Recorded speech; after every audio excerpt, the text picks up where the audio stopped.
Ortiqcha vazni bor, lekin oshqozon kichraytirishga qo'rquvchi bemorlarda asosan ikkita qiyinchilik bo'ladi. Birinchisi o'zi uchun kerakli jarrohni topa olmasligi, ikkinchisi ishonch pastligi. Nima uchun ishonch past bo'ladi? Turli xil ko'chadagi gaplardan eshitib, qo'rqib, demak, oshqozon kichraytirishga qo'rqishi mumkin. Oshqozon qachon kichraytiriladi? Agar bemorda shu operatsiya uchun ko'rsatma bo'lsa.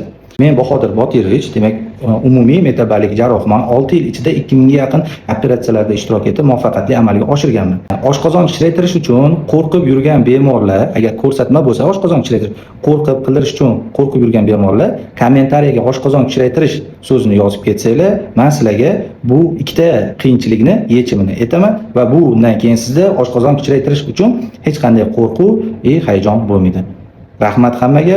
Ortiqcha vazni bor bo'lgan o'rtog'inglarga yoki shu amaliyotni bajarishi kerak bo'lgan tanishinglarga bu videoni jo'natib qo'yinglar. Ular uchun manfaatli bo'ladi.